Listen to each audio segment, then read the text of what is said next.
How do you build a cash buyers list? In this video, we're gonna go over 10 different ways, coming right up.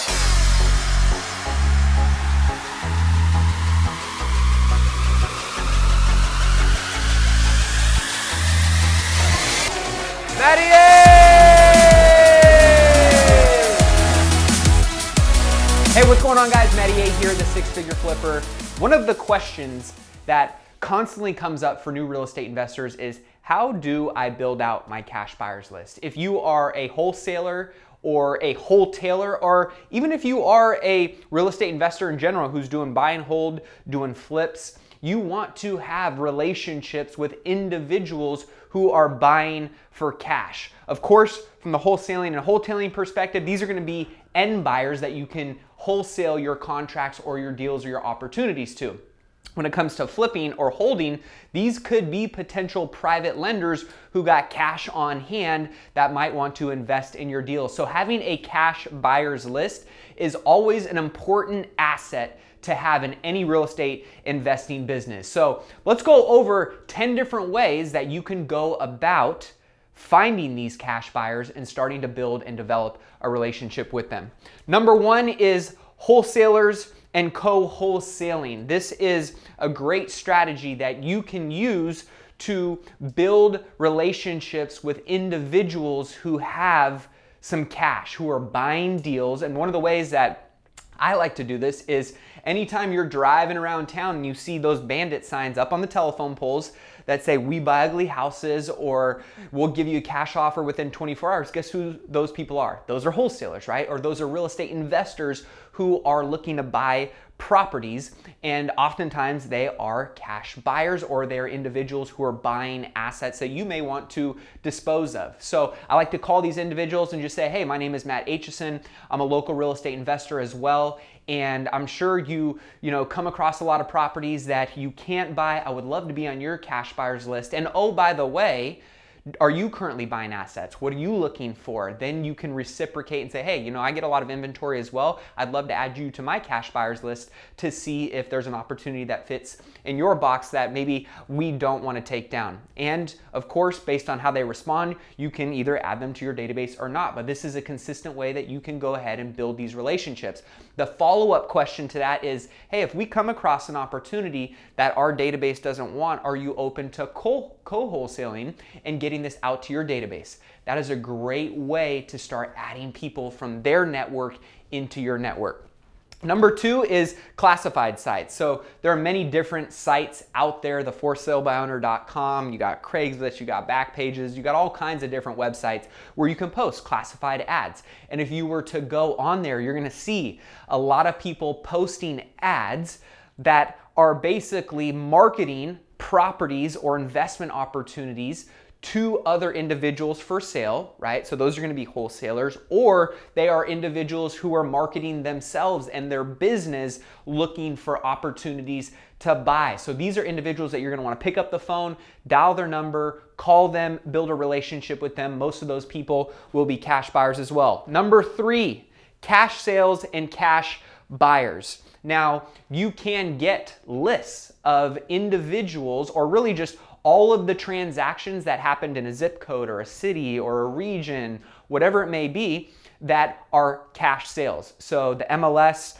title companies, they all track this information, right? And they report it to different agencies that essentially take all of this data and they package it up and they use it for whatever they're gonna use it for, but you can get access to this information. So usually I'll just call up my title rep, a local title company or escrow company or closing attorney, depending on what state you're in, and you can ask them, "Hey, what are all of the cash transactions that happen in the zip code, city, area, whatever it may be," right? And then you can know who those individuals are. Now, here's the thing. You're gonna have to go a little bit further with this process to really get in contact with some of these individuals. So you can either skip trace those lists and that information to get their phone number or their email, right? Or you can just take the information that you get, the free information, and you can see their mailing address and you can send them a postcard or a mailer. I get, being that I own properties and I buy properties for cash, I get postcards all the time of people building their cash buyers list through sending postcards out to individuals like me who are buying. I reach out to them, I connect with them, because guess what? They might have inventory assets that I want to buy. You can do that for other investors as well. So this is a great way, by understanding what cash transactions and sales are happening in your market, you can start to connect with those people, add them to your cash buyers list. Number 4 is real estate investment meetups, real estate investment association Facebook groups. Probably pretty obvious, right? But the people that are actively looking for deals and are actively taking down deals are going to be in these ecosystems. So making a Facebook post once a week, hey, I'm coming across opportunities in X, Y, and Z zip code. Do we have any cash buyers in here that might be looking for inventory? Doing that consistently, right? You might get 1, you might get 2, maybe you get none, right? But it's a consistent form of lead generation to start reaching out to individuals, because real estate's a revolving door. People are coming in and they're leaving all the time. So you want to make your lead generation for these cash buyers consistent. So real estate investment meetups, real estate investment Facebook groups, great places to find other cash buyers. Number 5, real estate agents. Now, this is a great way, whether you're calling on Zillow, whether you're calling on Trulia, Redfin, whether you're seeing properties on the MLS that are fixers, right? That agents are working with individuals who are investors who are buying properties for cash. You can start to cold call these individuals and build relationships with them, right? And just say, hey, you know, I'm coming across some inventory. It's off market, it's pocket listing. Do you have any buyers, or do you work with buyers or investors who are looking for these kind of investments, right? Now, it'll be a hit or miss process, but you have to think of all of these efforts being a numbers game, right? You're not just gonna call everybody, and you're not gonna try every single one and get amazing cash buyers popping out of the woodworks that wanna work with you, right? Like every relationship, it takes time. It takes effort. You're gonna get a lot of no's, but you're gonna get some really good people as well, so just keep that in mind. Number 6, bandit signs. So anytime you get a property, or if you're even in a neighborhood or an area that you want to be working in, you can actually get, you know, the clear bandit signs, right? The blank bandit signs, you can write something on them like investor special, greatly discounted home that needs to sell quickly. Guess who's going to be calling those, right? And you might get, you know, the home cleaners or the landscapers or the vendors that are, hey, can I clean your house? Hey, can I cut your grass? Hey, can I do this for you? Whatever it may be, right? But you're also going to get some high quality people that go, hey, tell me about this deal. I want to know more about this, right? Those are going to be potential investors. So putting up bandit signs in neighborhoods, not for sellers, but for investors, marketing potential properties that a motivated seller is moving or selling, or that you are selling, is a great way to continue to build your cash buyers list with bandit signs. Every time you get a property in a neighborhood that you're looking to wholesale, you should do at least 20 to 30 to 40 to 50 bandit signs and let the neighborhood and everybody know, put them on notice that you have an investor special, something at a heavily discounted rate that needs to sell quickly, all of the keywords that get investors' ears perking up, right? And you can start getting them coming to you. Number 7, auctions and courthouse steps. Guess what you need to have when you are buying at the courthouse steps? You need to have cash. You need to have cash in hand, cashier's checks, right? So this is a great place for you to go around to different county courthouses where they pretty much do auctions almost every single day, depending on your market, your jurisdiction. Sometimes, like in Texas, they do it once a month on the first Monday of, I think, every month, right? Or in California, they're doing them practically every day, that the bank is consistently trying to get inventory out. In other states, it may vary. But with that being said, there are cash buyers at these courthouses that you can go out there, build relationships with. Hey, I come across a lot of inventory. I've been seeing you out here a little bit more, and I wanted to know that if I come across something, would you be interested in buying it?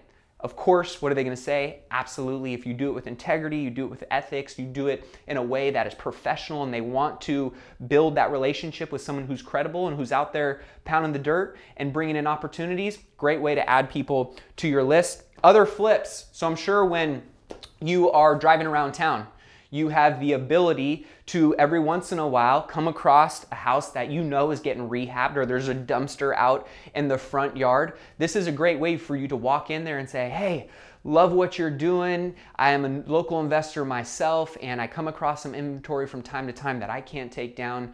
Just curious, is this your only flip? Are you buying more opportunities, right? Building that relationship, creating that dialogue, a great way to get in there and start creating some alliances with other cash investors that are active, right? That you know are doing deals. REI swag.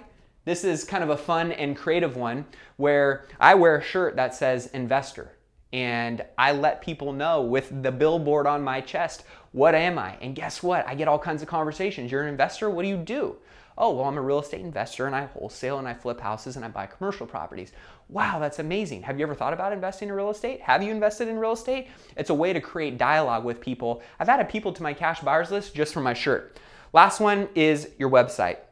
So this is sometimes a hit or a miss one, but like I said, these are all numbers game efforts. So the more you put out there, right, and the more fishing lines you have in the pond, the more fish that you may get on the hook. So with your website, whether it's asking other investors, hey, can I promote your deals on my website, or it's your own deals on your website, posting blogs, getting people to come over to your website, drive traffic to get on your investor cash buyers list. These are all key things. So with that being said, you have 10 ways that you can build intentionally your cash buyers list. And if you think about it with the pen real quick, the goal, just make it a goal to add one cash buyer to your list every single day during the week. You do that 5 days a week, let's say times 52 weeks out of the year, you're gonna have 260 cash buyers on your list. You do that for 5 years straight, you're gonna have 1,300 cash buyers. You have 1,300 cash buyers on your list, you're gonna have some really great relationships, and over time you're gonna see who the players are, who the people are that are really performing, that you wanna build relationships with, that you wanna funnel deals to, that you know can perform, right? But the more people you have on your list, the better. You never know when someone's gonna come out of the woodworks based on their timing, what they have available to them that they wanna deploy into the market. Last piece for you guys is, you will always hear me say this, if you're in real estate, you gotta play the long game. You play the long game, you keep long-term relationships in mind. You know that if you keep nurturing and building these kind of relationships and bringing people in, right, it's going to pay off and start to compound in the long run. So 2 quick acronyms that you can remember, KIT and SIT. Keep in touch, stay in touch, right? Relationships take work, they take effort. So at least follow up with your cash buyers list in your database at least once a month to engage with them and see what they're up to, what they're looking for, right? And to continue building those relationships. Hopefully this was helpful. If it was, give it a like and a thumbs up. If you're not subscribed to the YouTube channel yet, hit that subscribe button. And if this is a valuable video that a friend, a family member, a coworker can learn some value and some insight from, please tag them, please share this video with them, and feel free to check out in the show description below all the free trainings and all the free tools that are available to you guys. Until next time, keep investing in yourself, your wealth, on your march to $1 million and beyond. Cheers.